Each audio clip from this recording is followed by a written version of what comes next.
Assalamualaikum everyone. Hari ini kami akan install dan review a folding clothes hanger. Kami akan install clothes hanger ni di back porch kami. If you guys are new here, kami ada satu lagi clothes hanger yang dekat sikit dengan our laundry room. That one jenis rotary. Check out my earlier post dekat Instagram for more details on that one. Kami jarang air dry our laundry. Most of the time, kami akan pakai dryer. The rotary style ampaian memang best untuk big load sebab kapasiti dia besar. Tapi bila saya buat small loads, kadang-kadang boleh terlupa yang ada benda duk tergantung dekat ampaian sebab ampaian tu kami tak nampak dari living hall.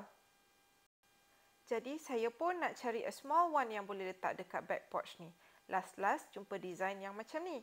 Yang best about this design is that dia foldable dan very low profile.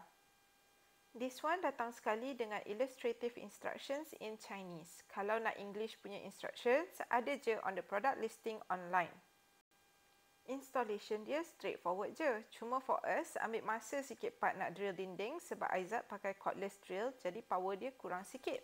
Step number 1, boleh tanda the screw hole. Lepas tu drill lubang dengan drill bit yang besar sikit dari wall plug besi expansion yang the seller provide. Lepas lubang semua dah ready, boleh letak the wall plug dalam the hole, angkat hanger tu ke dinding dan screw the hanger onto the wall. Lepas dah screw semua, boleh cover the screws dengan the decorative cover. So now, technically, installation all done. To open, boleh tarik je the topmost arm ni sampai relatively straight. Now, it's all usable. This hanger ada 3 jenis. Dia ada 1, 2 and 3 folds. Yang ini yang 3 fold. A few tips yang saya boleh share ialah untuk barang yang berat, sebolehnya letak dekat the arm yang paling dekat dengan dinding. Dan makin jauh ke dinding, makin ringan. Sebab kalau letak barang berat dekat hujung ampaian ni, memang nampak dia akan sag. In the long run, memang not good lah. Tapi kalau letak yang berat-berat dekat the first arm ni, memang rasa steady and okay. Tak nampak any flexing at all. Most of the time, saya rasa saya tak akan use sampai penuh macam ni. Sebab ini actually full load dalam washing machine 7 kg saya. If dah buat full load macam ni, saya akan use the rotary dryer sahaja. Hari ni, saya saja nak testing the full capacity macam mana. Kalau susun betul-betul dan be mindful dengan weight distribution, boleh tampung full load 7 kg tu.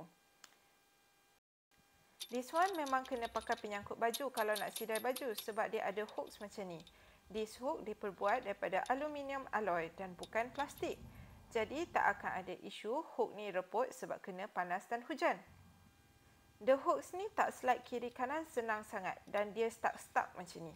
I think it's intentional design supaya bila kita dah gantung baju atas ni, baju tu tak boleh slide kiri kanan bila ada angin. Jadi, before gantung baju, gerakkan dan space out hooks ni siap-siap bagi senang boleh gantung je lepas tu. The hooks ni juga boleh rotate 360 darjah. Once kain semua dah kering dan dah angkat, boleh fold back the hanger. In the closed position, tak nampak pun dari dalam rumah. Okay, so this is the clothes hanger after 1 day of use. Dah nampak yang depan sekali tu dah sag sikit. Tadi saya gantung satu t-shirt dewasa, satu t-shirt budak-budak and satu tudung. And maybe itu pun dah berat sangat untuk the third arm. So most likely this type of clothes hanger maybe tak sesuai untuk dijadikan the main ampaian dekat rumah. Tapi kalau untuk load kecil atau barang ringan-ringan, insya-Allah it should be okay. So kalau you guys interested in the same design for a clothes hanger, I recommend buying the 2 fold rather than the 3.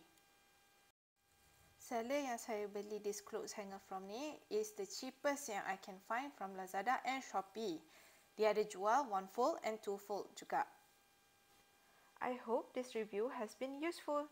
Link to the folding hanger ini saya akan share di website dan Telegram channel saya. If korang tengah watch this video on YouTube, I'll share the link below. Thanks for watching everyone. Till next time.